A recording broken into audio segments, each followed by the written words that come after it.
Welcome back ناظرین. کل ہم نے بات کی تھی کہ منظم طور پر جو جرائم کیے جا رہے ہیں آرگنائز کرائم اس میں پولیس کی سرپرستی میں یہ کام ہوتے دکھائی دے رہے ہیں، جس میں بڑے انکشافات بھی کیے گئے. اسپیشل برانچ کی رپورٹ بھی پیش کی گئی، بڑی خفیہ رپورٹ تھی جس نے تہلکہ مچا دیا. سندھ پولیس کے بالا افسران کے ماتحت جو لوگ تھے ان کی نیندیں حرام کر دی ہیں. لیکن سوال یہاں پر یہ پیدا ہوتا ہے، آج ان افسران کی بات نہیں ہو رہی ہے، آج یہ بات ہو رہی ہے کہ کتنے کمپیٹنٹ افسران ہیں جو سندھ پولیس کے محکمے کو اس کا مورال ڈاؤن ہونے سے بچا سکیں. لیکن اگر کرائم کی بات کی جاتی ہے، چوری کی ڈکیتی کی وارداتوں کی بات کی جاتی ہے، تو اس میں اضافہ کیوں دیکھا جا رہا ہے؟ کیا سندھ پولیس نااہل ہو چکی ہے، ناکارہ ہو چکے ہیں اس کے اہلکار؟ کیا ان کو نہیں پتا کہ کس طرح سے کرائم کو قابو کرنا ہے یا کنٹرول کرنا ہے، یا اگر آپ ختم نہیں کر سکتے تو اس ریشو کو کم تو کر سکتے ہیں؟ اسی پر بات کریں گے. ہمارے ساتھ اس وقت chief reporter K21 news Asad Zaidi on call موجود ہے. اسد، جاننا چاہوں گا معاملات کیا ہیں؟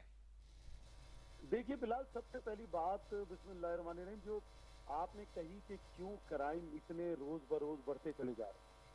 دیکھیے، جب بھی ہم بات کریں گے کرائم کی تو ہمیں سب سے پہلے اس بات کا تعین کرنا پڑے گا کہ ہماری سرویلنس کتنی ہے، علاقوں میں ہماری گشت کتنی ہے.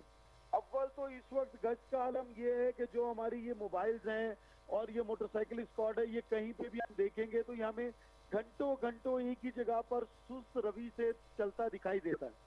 ان تک بات تب پہنچتی ہے جب 1-5 کی کوئی اطلاع ہو جائے اور اس کے بعد ایک وائرلیس گھوم جائے کہ جی ہاں جی اس علاقے میں ہو گئی، اور تب تک چور ڈکیت یہ چھینا جھپٹی کرنے والے وہاں سے بہت دور چلے جاتے ہیں. دوسری سب سے اہم بات سی پی ایل سی کی میں کروں گا کہ جب سی پی ایل سی ایک ایسا ادارہ ہے جو ہمیں ہیلپ کرتا ہے، ہمیں مدد فراہم کرتا ہے کہ جو ہم سے چھینا جھپٹی ہو جائے، موبائلز ہو جائے، وہ ٹریس کر کے دیتا ہے. اور اس کے بعد وہ ہمیں پتہ چلتا ہے کہ جی یہ فلاں صاحب نے لیا تھا، تو اس کے بعد پھر ایک چین اٹھتی ہے اور اس کے بعد لوگوں کی گرفتاریاں ہمیں دیکھنے کو ملتی ہیں، جس کا عمل اب آپ گزشتہ کافی عرصے میں دیکھیں کہ سست ہو چکا ہے. اس وقت سی پی ایل سی بھی ہمیں لگتا ہے کہ اس انداز سے کام نہیں کر رہی جس مقصد کے لیے سی پی ایل سی کو بنایا گیا تھا. تو آپ نے بات کی کہ جی کرائم روز بروز کیسے بڑھ رہے ہیں، کیوں بڑھ رہے ہیں. اگر میں آپ کو اس وقت 2021 کی کرائم انڈیکس رپورٹ بتاؤں تو کراچی کا کرائم انڈیکس اس ٹائم 70.53 ہے، 70.53 ہے. دیکھیے کراچی میں بلال 118 تھانے ہیں جو کام کر رہے ہیں، اور پھر 118 میں بہت سارے ایسے تھانے ہیں جس میں چوکیاں بھی قائم ہیں اور وہاں پہ چوکی انچارج بھی کام کرتے ہیں. پھر میں آپ کو بتاؤں کہ چوکی انچارج کا کام صرف اتنا ہے کہ 8 بجے چوکی بند کرے گھر چلا جائے، پھر تھانہ دیکھے گا، سرویلنس اس کی ہوگی. پھر اسی طریقے سے اگر میں جرائم کی بات کر لوں تو کراچی میں سب سے زیادہ جرائم ڈسٹرکٹ ایسٹ میں ریکارڈ کیے جاتے ہیں، کیونکہ ایک بہت بڑا ڈسٹرکٹ بھی ہے ٹھیک اور ہے. ایسٹ بہت اہمیت کا حامل بھی ہے. اور سب سے زیادہ جرائم جو ریکارڈ کیے جاتے ہیں کرائم انڈیکس کے حساب سے وہ ایسٹ میں کیے جاتے ہیں، جبکہ ڈسٹرکٹ ساؤتھ اور ڈسٹرکٹ ویسٹ کا تیسرا نمبر ہے کرائم انڈیکس پہ.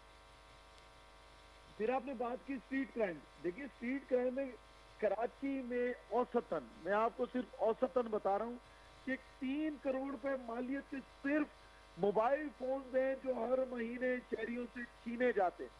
نہیں تو اس کی پوچھ گچھ کیوں نہیں کی جاتی ہے؟ بالا افسران کیا اس بات کے لیے بھی نااہل ہو چکے ہیں کہ وہ اپنے ماتحت اہلکاروں سے، لوگوں سے پوچھ بھی نہیں سکتے کہ کیا چل رہا ہے اس شہر کے اندر؟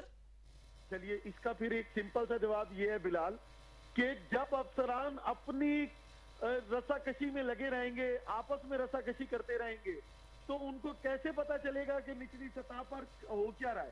یہاں پر آپ دیکھیے 2 سیگمنٹس ہیں، ایک پی ایس پی آفیسر اور ایک رینکر. جو پی ایس پی آفیسر جس ٹائم بیٹھے ہوئے ہیں وہ رینکر کو جو ہے وہ لگے ہوئے ہیں کہ کسی طریقے سے ان کو ڈیگریڈ کر لیں، اور اسی طریقے سے جو نیچے سے اوپر آ رہا ہے اور پھر وہ اس کی خواہش ہے کہ وہ بھی ترقی کر کے آگے جائے، لیکن پھر اس کو وہاں پر رسا کشی کا منظر دیکھنا پڑتا ہے. اور پھر یہاں پر میں آپ کو بتاتا چلوں کہ دیکھیے سب سے زیادہ مسئلہ اس وقت جو کراچی میں ہے وہ بے یقینی کا ہے. کسی بھی وقت کوئی بھی افسر کسی بھی خبر جو واٹس ایپ میں چلے گی اس سے بھی معطل ہو جائے گا. کسی بھی وقت کسی بھی چیز پہ آپ مجھے یہ بتائیں ابھی ماضی قریب میں کتنے لوگوں کو آپ نے دیکھا، کتنے افسران کو کہ وہ تھانے جا کر وزٹ کرتے دکھائی دیے. ایک تھانہ گلشن اقبال کا بھی جو واقعہ پیش آیا اس میں بھی وہاں کے اپنے ایس پی نہیں، ایس پی جو انویسٹیگیشن ہے انہوں نے جا کر بک نمبر 13 پہ انٹری ڈالی، جا کر لاگ بک میں کہ جی یہ مسئلہ تھا, صفائی نہیں تھی, بندہ ڈیٹین تھا. اگر یہی سارا کام ہر تھانے کے اندر کیا جائے, دیکھیے باقاعدہ ڈیوٹیز لگتی ہیں افسران کی رات کو گشت کی, کہ آج یہ ایس پی گشت کریں گے, یہ ڈی ایس پی کریں گے, یہ ڈی ایس پی کریں گے, آج اس کا اتنے علاقے میں یہ افسر رہیں گے. ان کی صرف ان کو چیک کر لیا جائے کہ وہ افسر کیا آیا اس وقت میں اس علاقے میں موجود تھے یا نہیں تھے. میں بھی آپ کو کرائم انڈیکس کی بات کر رہا تھا.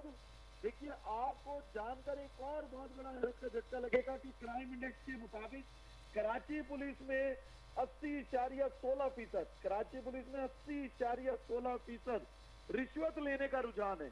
اچھا. یعنی کہ اگر 100 میں سے کرائم انڈیکس یہ کہتا ہے کہ 80.16% جو ہے وہ رشوت لی جاتی ہے, تو پھر اس کے بعد آپ کیسے سوچ سکتے ہیں کہ معاملات سدھریں گے؟ اور اس کے بعد ہمیشہ آپ دیکھا گیا کراچی پولیس چیف جب تبدیل ہوتے ہیں آ کر نئے ایڈیشنل آئی جی جو ہوتے ہیں کراچی پولیس چیف, وہ عزم کرتے ہیں, اس بات کا اظہار کرتے ہیں کہ کرائم کو قابو کیا جائے گا, سیف سٹی پروجیکٹ کے حوالے سے بات کرتے ہیں, ڈکیتی چوری کی وارداتوں پر بڑے کامنٹس دیتے ہیں, ایس ایچ اوز کو, اسٹیشن ہاؤس آفیسرز کو تنبیہ کرتے ہیں. لیکن آپ اب ریسنٹلی بات کر لی جائے اگر کراچی پولیس چیف کی, عمران یعقوب صاحب کی, تو کیا کرتے نظر آ رہے ہیں؟ کوئی پروگریس نظر آ رہی ہے ان کے آنے کے بعد؟ دیکھیے آپ پروگریس کی بات کر رہے ہیں, جو پچھلے چیف گئے چلے وہ کچھ نہ کچھ تو کر ہی رہے تھے. یہاں پر تو ابھی تک صرف یہ والا منظر ہمیں دیکھنے کو مل رہا ہے جو میں نے آپ سے پہلے کہا تھا بلال, کے ایک ایس ایچ او یہاں سے وہاں, وہاں سے وہاں, وہاں سے وہاں, نئے لوگ کہاں. اس کے بعد جو اب آپ نے ایک کرائٹیریا ڈیسائیڈ کر دیا کہ جی یہ بورڈ بیٹھے گا, یہ ایس ایچ او تعینات کرے گا, تو وہ بورڈ, میں تو یہ کہتا ہوں بلال کہ جس طریقے سے ایس ایس یو بنا, اور کراچی کو اس وقت اسی طرح کی کمانڈ کی ضرورت ہے. انہیں چاہیے کہ مقصود میمن صاحب کو یا ان جیسے کسی صاحب کو لا کر پولیس میں ریفارمز کرا لیں. اگر ایک شخص کراچی میں رہ کر اسلام آباد تک کی سیکورٹی سنبھال سکتا ہے تو کراچی سندھ کی پولیس کو بھی سنبھال سکتا ہے. تو اسی طرح کے کوئی افسران آگے لے آئیں, نچلے لیول سے لے کر اوپر تک, جو کم سے کم یہ عزم تو رکھتے ہوں کہ ہم نے کچھ کر کے دکھانا ہے. لگتا یہ ہے کہ چاہ ختم ہو چکی ہے. ایس ایس بیز کی سنیں, ڈی آئی جیز کی سنیں.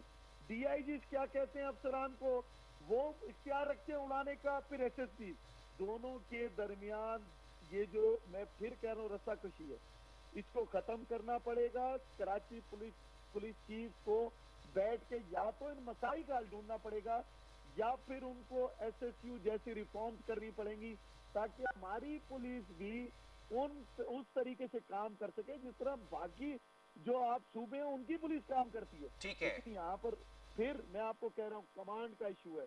اگر میں آپ کو پھر بتاتا چلوں کہ ڈسٹرکٹ ویسٹ کی بات کروں, منشیات, پانی کی چوری, لینڈ گریبنگ جیسے جرائم زیادہ ہیں. ایسٹ کی بات کروں, منشیات, لینڈ گریبنگ, اسٹریٹ کرائم. پھر اسی طریقے سے اگر میں کماری, اسمگلنگ, ساؤتھ پاسی کے اڈے, منشیات, فراڈ کیس, اور ساؤتھ میں تو سب سے زیادہ آپ کو آئس کا بزنس بھی ہوتا دکھائی ٹھیک دیتا ہے, ہے. جس کے اوپر بہت زیادہ آپریشن کیے گئے, لیکن اب تک یہ رکا نہیں. تو یہ جو کرائم انڈیکس بڑھ رہا ہے, کراچی کے اندر پولیس ریفارم کی ضرورت ہے. آپ کو نچلے درجے کے افسر کو, سپاہی سے لے کر اوپر تک کے افسر کو اس بات کا یقین دلانا پڑے گا کہ اگر تم کچھ کر کے دکھاؤ گے تو ہم تمہارے ساتھ کھڑے ہیں. ٹھیک ہے, افسران کو ریفارمز کی اشد ضرورت محسوس کی جا رہی ہے. بہت شکریہ اسد زیدی تمام خبر سے آگاہ کرنے کے لیے. ناظرین, ایک بات واقعی جو ہے وہ قابل غور ہے. اسپیشل سیکیورٹی یونٹ کی اگر بات کی جائے, جس کو بنایا گیا, جس کو پھر سدھارا گیا, سنوارا گیا, اور اس کے جو اہلکار ہیں وہ کمانڈوز کا درجہ دیا گیا, ان کی اسپیشل ٹریننگز کرائی جاتی ہیں, جو کہ ایک بڑا سیولائزڈ آرگنائزڈ ادارہ ہے جس کو لیڈ کرتے ہیں مقصود میمن صاحب. ایسے ہی اگر سندھ پولیس کے اندر ریفارمز کی جائیں اور ان کے اہلکاروں کی ٹریننگز کرائی جائیں اور ان کو بھی ویل گرومڈ, ویل آرگنائزڈ کیا جائے, تو شاید سندھ پولیس کے اندر بھی کچھ تبدیلی آ سکتی ہے. جس طرح سے مورال ڈاؤن ہوتا گیا ہے, میں روزانہ سٹوریز کر رہا ہوں, کوئی وجہ ایسی نہیں ہے کہ اپریشیٹ کیا جائے, وجوہات بنتی چلی جا رہی ہیں کہ کرٹیسائز کیا جائے, اس کو بہتر سے بہتر کیا جائے. شاید آئی جی سندھ کو تھوڑا سا اس کے اوپر خیال آ جائے اور بہتری کی طرف کچھ اقدام کرتے نظر آئیں. پروگرام کا وقت ختم ہوا ہے. اللہ حافظ.